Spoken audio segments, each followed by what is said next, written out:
Bienvenidos a Noticias RCN fin de semana. Estos son los titulares de las noticias, historias e investigaciones que tenemos. Nos permitió identificar y lograr la captura de 3 de los presuntos responsables del crimen. 2 meses después del homicidio del fiscal Karim Zefair Calderón, en un trabajo articulado de la policía y la fiscalía, se logró la captura de los 3 presuntos responsables que pertenecerían a la banda denominada Los Viajeros. Es que todos los pacientes para mí valen igual. Y eso me lo dijo un día mi papá. Mi papá fue una persona que me enseñó tantas cosas y usted tiene que tener la capacidad de pensar que es un paciente, no fulanito de tal, porque si no, usted no obra bien. Y en minutos, la entrevista de nuestro director José Manuel Acevedo al neurocirujano Fernando Hakim, quien encabezó el equipo médico que hizo hasta lo imposible para salvar la vida de Miguel Uribe. En el marco de la fiesta del libro de Medellín se entregó el premio León de Grave al poeta Diego Jaramillo, uno de los autores más influyentes de la poesía colombiana contemporánea, con más de 30 títulos publicados.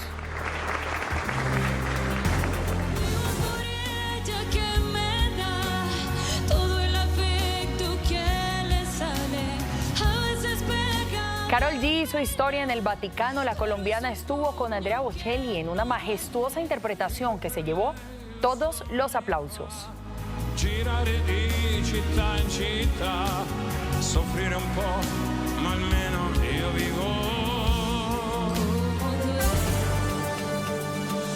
Nuestros presentadores ya están listos.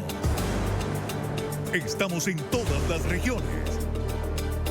Esto es Noticias RCN de las 7 de la noche, fin de semana.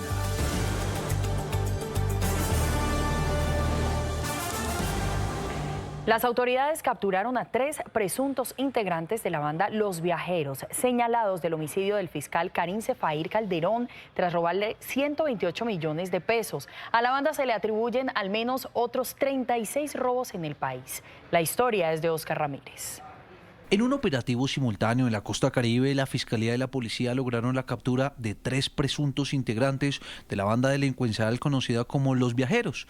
Ellos son señalados de participar en el homicidio del fiscal especializado Karim Zefair Calderón, ocurrido el pasado 10 de junio en Fusagasugá. El trabajo conjunto del Cuerpo Técnico de Investigación y la SIJIN del Departamento de Policía Cundinamarca nos permitió identificar y lograr la captura de 3 de los presuntos responsables del crimen, que harían parte de un grupo ilegal autodenominado Los Viajeros. En audiencia, la Fiscalía relató cómo Rodríguez Burgos interceptó a la víctima en un parqueadero, lo golpeó y lo obligó a entregar un maletín con 128 millones de pesos. En medio del forcejeo, le disparó en 2 oportunidades. Rodríguez aceptó los cargos. Donde cada uno de los coautores actuó de manera coordinada, desempeñando un rol relevante, sin el cual no se hubiese podido materializar el ilícito. Su cómplice Wilfrido Arroyo lo esperaba en una motocicleta para facilitar la huida y Caterín Quirós habría hecho seguimientos previos al fiscal para alertar sobre sus movimientos. Un fiscal de la seccional Cundinamarca presentó a estas personas ante un juez de control de garantías y les imputó los delitos de homicidio, hurto calificado, ambas conductas agravadas y fabricación, tráfico, porte o tenencia de armas de fuego. La investigación también vinculó a Los Viajeros con al menos 36 casos de fleteo en 6 departamentos del país. Los delincuentes se infiltraban en las entidades bancarias, escuchaban el sonido de las contadoras de billetes y así identificaban a las víctimas que retiraban altas sumas de dinero. La Procuraduría General de la Nación convocó a un diálogo institucional por el presunto uso excesivo de la fuerza pública en un hogar del ICBF ubicado en el barrio Las Cruces, en Bogotá. Esto tras un desorden ocasionado por algunas niñas y adolescentes con medida de protección. Paula Sabogal nos cuenta. El pasado martes, en el Hogar Sagrada Familia del ICBF, ubicado en el barrio Las Cruces, centro de Bogotá, la policía fue alertada de desórdenes por parte de algunas niñas y adolescentes con medida de protección. Autoridades recibieron denuncias que indican que en medio de la intervención de los uniformados por controlar la situación, varias menores habrían resultado heridas por un presunto uso excesivo de la fuerza. La Defensoría, Procuraduría e ICBF visitaron el centro de atención para investigar y esclarecer lo sucedido. La Procuraduría continuará con el seguimiento al restablecimiento de derechos de cada una de las niñas y adolescentes, exigió la activación de la ruta de salud para las menores lesionadas y se evaluará si hay lugar a activar función disciplinaria. El ICBF reitera que cualquier intervención policial en escenarios donde se encuentren niños, niñas y adolescentes debe realizarse en el marco de la Policía de Infancia y Adolescencia. En un video grabado durante la inspección de varias autoridades ayer en el hogar, se ve a quien sería uno de los policías que acudió al llamado para controlar los desórdenes, explicándole a los familiares que tuvieron que intervenir ante las agresiones de las menores a sus cuidadoras religiosas. Que en serio, cuando nosotros llegamos, lo único que pudimos hacer fue la tonfa, retenerlas y controlarlas con unas vendas que les dieron en las manos y poderlas trasladar. Tras la revisión médica, ICBF confirmó que ninguna menor está hospitalizada en este momento. Entre tanto, seguirán las investigaciones correspondientes. 7 de la noche, 5 minutos. Según UNICEF, 6 millones de niños están en riesgo de quedarse sin estudio para el 2026 por recortes en fondos internacionales. Colombia es uno de los países afectados donde 900.000 niños ya están fuera del sistema escolar y gran parte de la inversión en educación se destina al mantenimiento y no a la calidad. Para el 2026 están en riesgo de quedar sin estudio 6 millones de niños en el mundo. Esto según UNICEF debido al recorte para el próximo año de 3.200 millones de dólares en fondos internacionales. Colombia es uno de los países afectados. Tenemos, por ejemplo, Estados Unidos, que está tomando la decisión de hacer una vuelta diferente con sus recursos de ayuda y están tomando una decisión. Están los países europeos que están decidiendo aumentar su inversión en defensa. Según UNICEF, el país podría profundizar su crisis educativa si no asegura una inversión sostenida. Actualmente 900.000 niños están por fuera del sistema escolar. En 2024, 335.000 abandonaron sus estudios y cerca de 725.000 repitieron el año. Se siguen creciendo esos círculos de pobreza en los cuales se ha venido deteriorando las comunidades. Las organizaciones insisten en que si bien en el 2025 Colombia alcanzó una inversión de 79.2 billones de pesos en la educación, gran parte de este rubro está destinado al funcionamiento. Son reiterativos en la necesidad de inversión e invitan a los países donantes a actuar para proteger la educación. Revisemos otras informaciones porque en el Huila continúa un intenso operativo militar para rescatar a Benjamín Salcedo y su esposa Lourdes Pacinga, secuestrados en zona rural entre Acevedo y Pitalito. La policía ofrece 100 millones de pesos por recompensa. Información.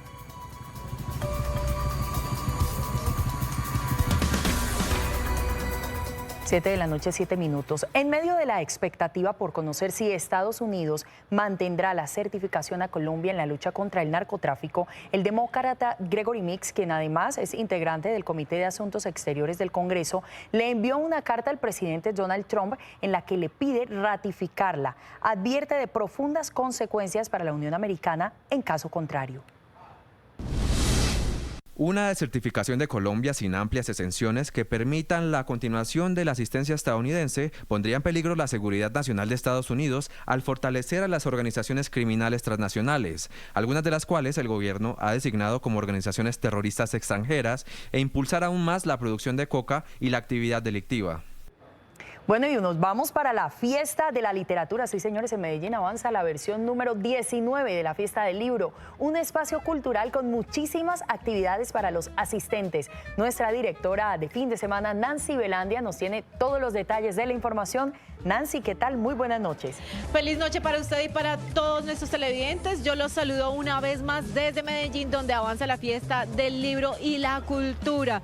Miren, en el 2016 la Alcaldía de Medellín y la Universidad de AFIT crearon el premio León de Grey. Por algunas circunstancias que desconocemos, ese premio se dejó de entregar durante algunos años, pero en esta edición, en la edición 19 de la Fiesta del Libro y la Cultura de Medellín, se retomó, y se retomó por todo lo alto, porque el premio se entregó a un poeta paisa, muy querido por los colombianos. Les hablo de Darío Jaramillo Agudelo. Él nació en Santa Rosa de Osos en 1947. Como parte de su homenaje pasó algo muy bonito, y es que reunieron a varios de sus compañeros de la promoción 1965 del Colegio San Ignacio de Medellín. Veamos un poquitico cómo fue ese homenaje.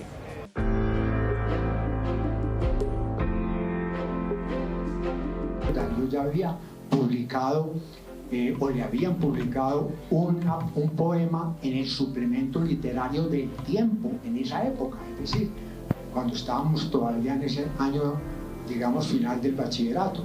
Entonces ya empezaba a ser un poeta que empezaba a producir. Hay una fundación en Suecia, 21 años de experiencia, que se llama Fundación León de Grey. Esa Fundación León de Grey, sorpréndanse amigos nuestros, todos colombianos, saben más de León de Grey que cualquier colombiano. Es impresionante cómo han estudiado León de Grey, poema a poema, línea a línea. Propongo que Darío se gane el premio Nobel en un futuro, y estoy hablando de futuro. Darío, inmerecidamente fui designado por nuestros compañeros de bachillerato del 65 para hacerte entrega de esta placa de reconocimiento.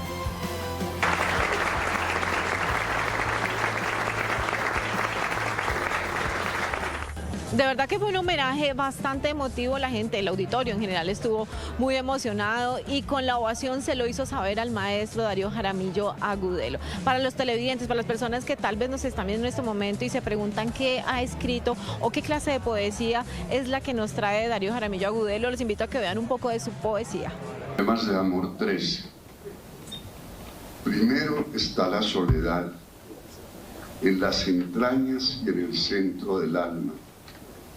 Esta es la esencia, el dato básico, la única certeza, que solamente tu respiración te acompañe, que siempre bailarás con tu sombra, que esa tiniebla eres tú, tu corazón, ese fruto perplejo, no tiene que agriarse con tu sino solitario.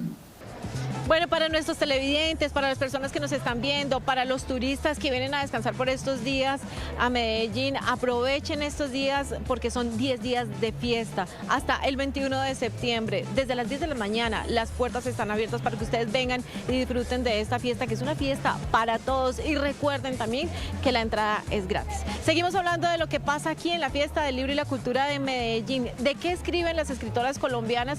Pues eso fue lo que respondieron varias de las escritoras de aquí, locales, nacionales, y quiero que vean ustedes de qué más hablaron.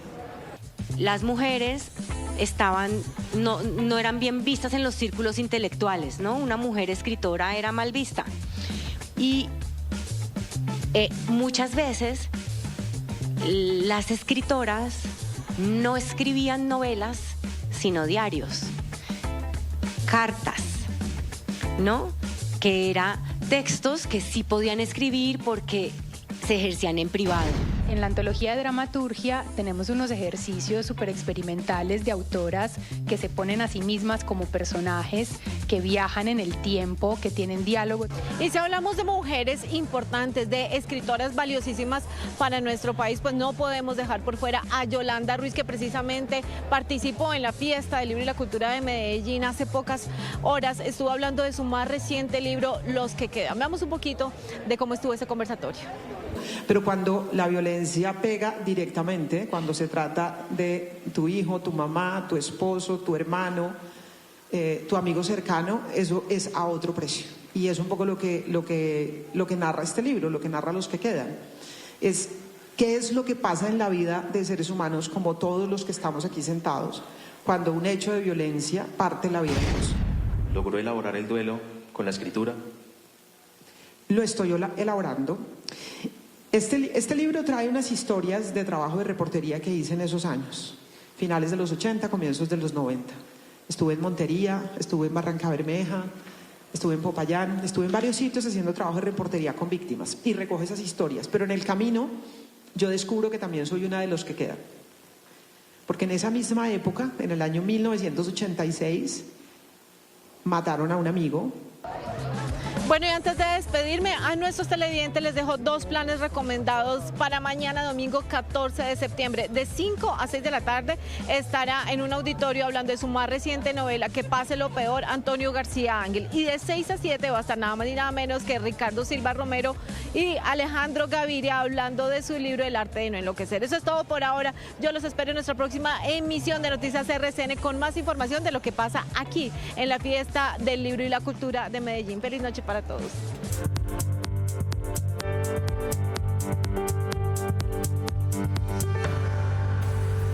7 de la noche, 26 minutos, comienza el recorrido por la información internacional en medio de la tensión entre Estados Unidos y Venezuela por la ofensiva naval contra el narcoterrorismo en el Caribe. El régimen de Nicolás Maduro dijo que un destructor retuvo durante varias horas una embarcación pesquera en la zona económica exclusiva venezolana.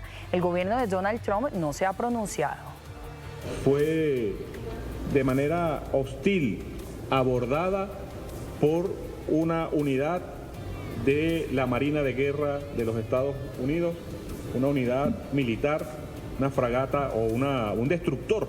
De acuerdo con la agencia venezolana de noticias, esta sería la embarcación que habría sido interceptada por los 18 efectivos estadounidenses que, según el régimen de Nicolás Maduro, provinieron del destructor USS Jason Dunham. Según el canciller del madurismo, retuvieron durante 8 horas la lancha con 9 pescadores a bordo en aguas de la zona económica. No obstante, medios internacionales informan que se trataría de una requisa como parte de la ofensiva contra el narcoterrorismo en el Caribe. También descartan que la zona económica sea exclusiva de Venezuela. Horas antes, Maduro convocó a nuevos milicianos para que se unan, según dijo, a defender la patria ante una posible incursión militar que el presidente Donald Trump no descarta. Y sobre esto, la primera ministra de Trinidad y Tobago indicó que dentro de sus planes con la Unión Americana no está invadir Venezuela. Y en Trinidad y Tobago, la policía informó que interceptó una embarcación con 268 kilos de marihuana proveniente de Venezuela. Las autoridades indicaron que a bordo de la lancha iban 5 personas, de las cuales 3 se lanzaron al mar y 2 fueron detenidos. La carga está valorada en más de 29 millones de dólares.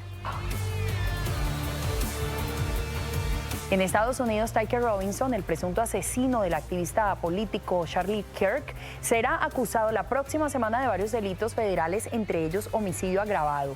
No obstante, el presidente Donald Trump y seguidores del influencer piden la pena de muerte. Entre tanto, medios estadounidenses difunden que el sospechoso tenía una pareja transexual, quien estaría cooperando con la investigación. Y en los últimos minutos se conoció que el funeral de Kirk se realizará el 21 de septiembre en un estadio de Arizona.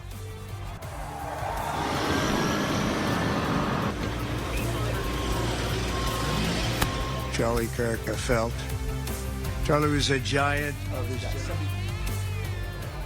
7 de la noche, 29 minutos, volvemos con noticias nacionales y esta es una historia que viene desde La Guajira, porque en una de las zonas más áridas del país, MrBeast y su equipo llegó para cambiarle la vida a 4 comunidades guayú. Más de 1000 personas tienen agua potable.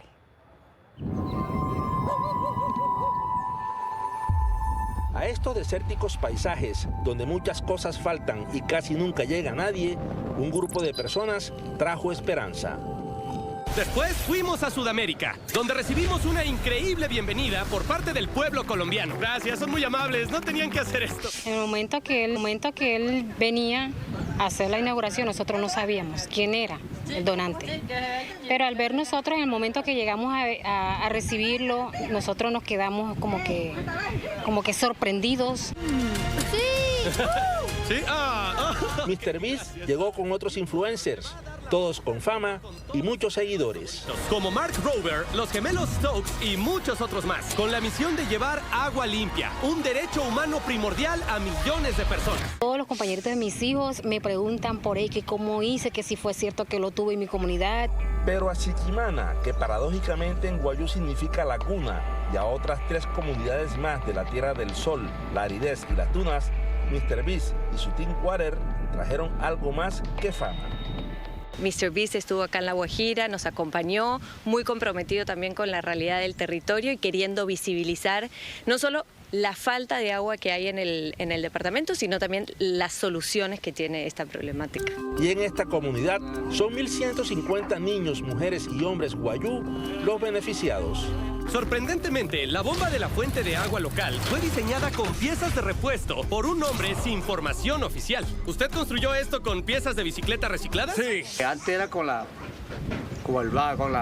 mano, le inventé los frenos, las manos para hacerle para ponerle los 2 choferes, para que uno no se cansara.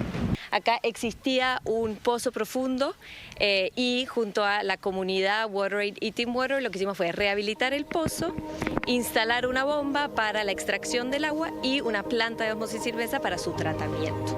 Gracias a la energía solar, de un pozo de 120 metros se extrae agua con bacterias y sabor a sal, pero después del proceso de filtración y ósmosis, el líquido es apto para el consumo.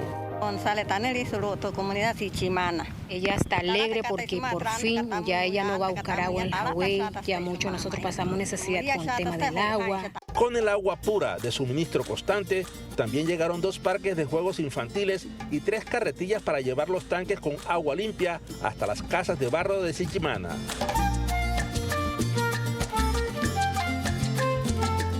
Les cambió la vida, pero también tendrán que cuidar el agua. Es un compromiso que los incluye a todos. Por eso, la comunidad guayú tiene en sus manos la tarea de mantener todo el sistema.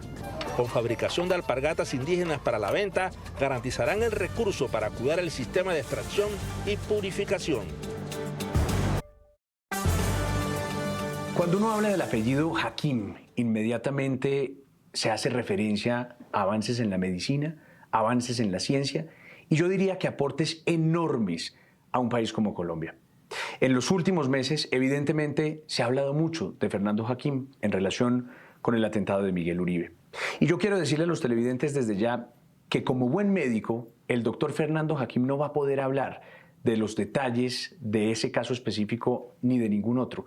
Pero para mí es un gusto enorme, después de estos meses especialmente, poder saludar a Fernando Hakim. Doctor Hakim, gracias por estar con nosotros en Noticias RCN. Muchas gracias. Oiga, doctor Hakim, ¿qué hace usted cuando le llegan casos difíciles? ¿Cuál es la primera reacción que usted tiene como médico, pero sobre todo como ser humano? Pues mire, yo estudié medicina para eso, no solo para los casos fáciles, para los casos difíciles. Uno está bien preparado, todos los días uno está con un grupo de médicos que vive estudiando día a día y uno está muy bien preparado. Y hay otra cosa importante, el caso difícil va de la mano de Dios. Y yo que soy creyente, pues entonces me siento tranquilo, me siento capaz de manejar el caso difícil y adelante. Le voy a hablar de una vez de su fe, doctor Hakim, porque hemos comentado mucho en los medios de comunicación de su fe por San Charbel, pero además, digamos, de sus creencias religiosas y de su apego a Dios que me confirman esta primera respuesta. ¿Cómo es eso? ¿Desde cuándo empieza esa relación con Dios? Mire, la relación con Dios se aprende en la casa. Es un ejemplo de lo que eran mis papás. Mi papá me decía, cuando él tenía 85 años, mi mamá me decía que había que ir a la misa los domingos. Y desde muy chiquitos mi papá nos llevaba a misa y ahí empieza uno a creer en Dios. Y yo veía a mi mamá rezar y siempre nos daban la bendición antes de salir, lo que Dios quiera. Era un ambiente de Dios. Entonces uno aprende eso en la casa. Definitivamente yo creo que uno aprende a creer en Dios y la fe en su casa. Y yo lo tengo y si uno no tiene fe, cuando tiene un caso difícil, ¿de qué me agarro? Tengo que pedirle el favor a alguien que me ayude y yo siento que me ayuda. Entonces, ¿por qué no seguir creyendo y seguir teniendo fe? Me gusta mucho lo que siento. ¿Qué hace usted específicamente antes de una cirugía compleja? Mire, yo entro a cirugía cuando uno se está lavando las manos. La gran mayoría de las veces le estoy pidiendo a Dios, a San Charbel, que me ayude y me guíe las manos. Y cuando estoy en cirugía y algo se puede complicar, porque las cosas no siempre todo es color de rosa, pido en ese momento a Dios que me ayude. En mi interior lo siento, lo pido. ¿Y sabe qué? Me ayuda. ¿Por qué San Charbel? La familia nuestra es de origen libanés. Y yo soy muy libanés, no sé, porque conocí a un amigo muy joven y mi abuelo y todo, pues soy muy libanés. Yo fui al Líbano y cuando fuimos al Líbano la última vez, fuimos a visitar a San Charbel, a la casa donde él murió. Y siendo libanés, pues me pareció algo muy bonito. Tener un libanés a que yo le pueda pedir que me ayude, pues mejor que eso no hay. No es tan usual oír médicos apegados a la fe y a la fe cristiana, católica, como lo estoy oyendo a usted, ¿o sí? No, yo sí creo. Yo creo que muchos creen en Dios. ¿La ciencia no riñe con la religión? No, al contrario, van de la mano. Lo que pasa es que un día le pregunté a un médico, y porque yo siempre le digo, ¿usted cree en Dios? Y me dijo, no, yo soy ateo. Pues hasta ahí llego. Hay gente que no cree en Dios, pero yo solo respeto. Yo respeto al que no cree en Dios, pero nadie me puede decir a mí no cree en Dios. No, yo creo en Dios y me gusta muchísimo. Cuénteme una cosa, doctor Fernando, cuando hay casos en que no solamente hay una atención de la familia directa del paciente, sino que hay connotación pública, nacional, opinión alrededor, todo el mundo esperando un resultado, ¿usted ve redes, ve medios de comunicación o más bien lo que ha hecho es aislarse? No, yo me aíslo un poquito, yo no doy entrevistas, pero mire, yo lo veo como cualquier paciente. Es que todos los pacientes para mí valen igual. Y eso me lo dijo un día mi papá. Mire, mi papá fue una persona que me enseñó tantas cosas y lo increíble es que ahora me doy cuenta de todo lo que me enseñó. Cada día me doy cuenta de cosas nuevas. Y una de las cosas que me decía es que usted tiene que ver a un paciente como cualquier paciente, sea el que sea. En el momento que usted pone los campos quirúrgicos para hacer una incisión y operar a un paciente, usted está viendo exactamente lo mismo en todos los pacientes. Y usted tiene que tener la capacidad de pensar que es un paciente, no fulanito de tal, porque si no, usted no obra bien y se angustia. Pero usted tiene que tener esa capacidad y eso es parte del entrenamiento que uno hace. Claro, a veces la gente espera, doctor Fernando, y los mide a ustedes como médicos, si el paciente sobrevive, si el paciente se salva, hay éxito. Hay milagros, si se quiere. Pero si no, es como que ustedes le fallaron a la sociedad, le fallaron al país. En estos casos, ¿usted qué piensa? Mire, uno no es Dios. Y yo le digo a los pacientes cuando los voy a operar, siempre lo comparo con un piloto. Se parece mucho a la medicina en algunas cosas. Si usted se monta a un avión y le pregunta al capitán, capitán, ¿este avión se puede caer? Se puede caer, le dice que sí. La probabilidad es baja. Lo mismo en cirugía. Yo tengo experiencia y todo, pero hay casos muy complicados. Yo hago lo posible, pero no soy Dios. Y uno se da cuenta en el momento que uno hizo absolutamente todo y está la voluntad de Dios. Por algo pasan las cosas. No tengo la respuesta por qué Dios unos salen adelante, por qué un niño tiene un tumor cerebral y a veces no los podemos sacar adelante. ¿Por qué pasa eso? Pero hay casos en que la gran mayoría, afortunadamente, los operamos, les va muy bien y ayudamos muchísimo a la gente. Vea, me echaron este cuento y quiero saber si es verdad que usted lleva a San Charbel en su carnet desde hace 20 años, el mismo carnet y la misma imagen de San Charbel, ¿eso es cierto? Sí, la tengo hace no tantos años, pero la fe sí, pero San Charbel lo traje cuando fui una de las últimas veces a esa medallita que tengo. ¿Lo tiene por ahí para que lo veamos? Sí, acabo de llegar de las personas. A ver, muéstreme. Tengo aquí el carnet, mire. Pues no es lo más lindo, pero... Vea, pero sí es verdad, ahí mire, lo veo. Aquí está, sí. Sí, señor, ahí está San Charbel. Ahí lo tengo. Y el carnet también está despintadito, o sea que sí lo lleva desde hace años. Ah, no, es que si no tengo esto no puedo moverme en el hospital, no puedo abrir ninguna puerta. Pero sí, sí, ahí está, y me acompaña. ¿Alguna experiencia que usted recuerde, doctor Fernando, de esa presencia de San Charbel en una operación, en una cirugía complicada? Mire, yo tengo una conexión con él. Y me dirán si estoy medio psicótico, pero San Charbel dicen que es un santo que se muestra. Él dice, aquí estoy. Y yo un día iba caminando y dije, San Charbel, si usted me está poniendo atención, déjeme encontrar un carretón de 4. El trébol de 4, ustedes saben que uno lo buscaba cuando... Y tengo por lo menos 15. ¿Se los ha puesto ahí? Me los encuentro, eso quiere decir, estoy pensando. El día de ese temblor, ¿ustedes recuerdan el temblor? Claro que sí. Yo llegué el lunes a mi oficina y abrí la puerta. Y créanme que lo que vi me dejó frío. ¿Qué vio? Había temblado. Yo tengo una estampa de San Charbel atrás de mi escritorio, con una velita siempre. Esa se había caído de atrás al piso, seguro, pues obvio. Se rodó y cuando yo abrí la puerta estaba enfrente a mí, ahí. Se habían caído otras cosas, pero eso se rodó y llegó ahí. Quiere decir, ahí estoy con usted. Un temblor que además, no lo dice usted, lo tengo que decir yo, fue un día después del atentado a Miguel Uribe. Sí, yo llegué, esa señal. Sí, yo llegué el lunes, abrí el consultorio y ahí estaba y yo dije, uy. Entonces, sí me ayuda. Oiga, doctor Fernando, pues es que este tema de la fe me lleva a hablarle ya no médicamente de lo de Miguel, sino que uno ve que a propósito de lo que pasó, de ese momento tan duro que enfrentamos como nación, mucha gente se unió alrededor de la causa de creer que Miguel podía estar vivo, o se unió alrededor del rechazo a la violencia. Eso al final es uno de los saldos que quedan de un hecho doloroso, ¿no? Mire, yo cuando hablé de San Charbel lo dije porque era lo que yo estaba sintiendo. Y uno siente, y hablé con el corazón. Mire, si uno habla con el corazón, todo lo hace con el corazón, las cosas salen bien. Yo hablé alguna vez, puse en alguno de los medios, hablé de San Charbel. Lo hice porque era lo que estaba sintiendo y verdaderamente la gente pues lo interpretó como se debía interpretar y yo creo que tal vez, no sé si eso unió al país, no lo hice pensando en eso jamás, yo que iba a saber eso, pero unió al país y yo creo que en este momento nosotros los colombianos tenemos que pensar así. Nosotros tenemos que pensar es en Dios, creer en Dios, en la espiritualidad. Me dijo un sacerdote un día caminando en el hospital, me dijo, doctor Hakim, quiero felicitarlo porque usted con esa espiritualidad unió al país muchísimo. La espiritualidad es muy importante. ¿Qué le dice usted a los pacientes cuando finalmente, a pesar de todos los esfuerzos que se hacen, no se logra salvar una vida? Yo quedo muy tranquilo porque le digo, yo y como la mayoría de los médicos, hacemos todo y más. Pero llega un momento en que está la voluntad de Dios y uno se da cuenta.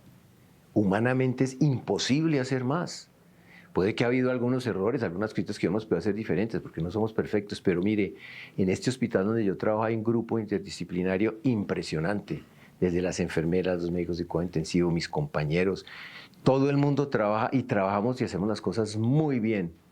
Entonces, cuando las cosas no salen bien, pues hombre, fue la voluntad de Dios. Es que nosotros lo que tratamos es de aliviar a la gente, nosotros no curamos a todos los pacientes, aliviamos y mejoramos la calidad de vida. Pero curarlos, a todos no los curamos. Vea, doctor Fernando, a mí me dicen que en esta misma edificación está uno de los laboratorios de su padre, el doctor Hakim. Y yo quisiera terminar esta buena conversación allá, si usted nos lo permite, ¿sí? Con mucho gusto. Vamos. Por favor, vamos.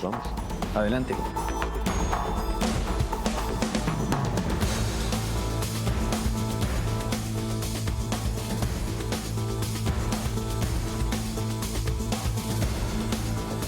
Entonces por aquí. Esta es entonces, doctor Fernando, adelante. Gracias. La oficina del doctor Salomón Hakim, ¿o no? Sí, era el estudio. El estudio, intacto además, ¿no? Sí, no hemos quitado nada de los libros. Todos esos libros que ven ustedes se los leyó.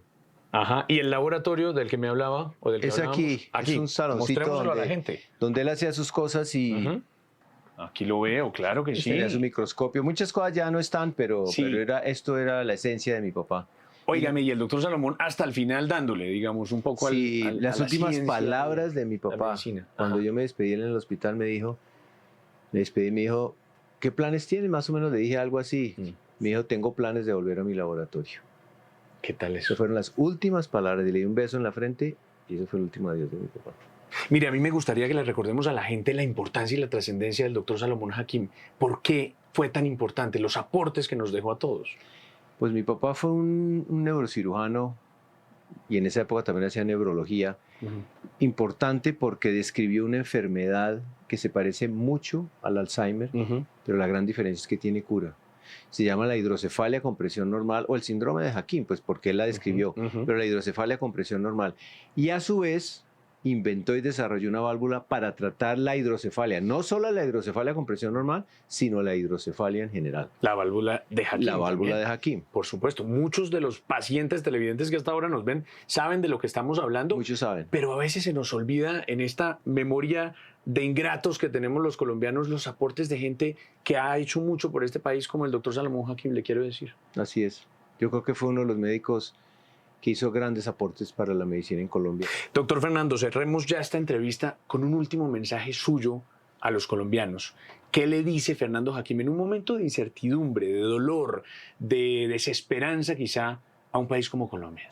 Todos tenemos esa meta de creer en nosotros, hacer cosas buenas, ayudar al país. Cada uno puede ayudar al país de alguna manera, pero yo creo que sea la profesión que sea, el trabajo que sea, todos debemos ir de la mano de Dios. Y si uno va de la mano de Dios, pues yo creo que las cosas de verdad son diferentes. Así lo he sentido yo a través de mi vida y así seguiré siendo, porque Dios me ha ayudado. Pues doctor Fernando Hakim, yo le agradezco por esta entrevista. Sé que usted prefiere no dar entrevistas, que prefiere más bien salvar vidas con su cabeza, con sus manos, pero al final del día era importante que el país conociera a ese hombre del que se ha hablado mucho, Fernando Hackim. Gracias. Gracias, muy amable.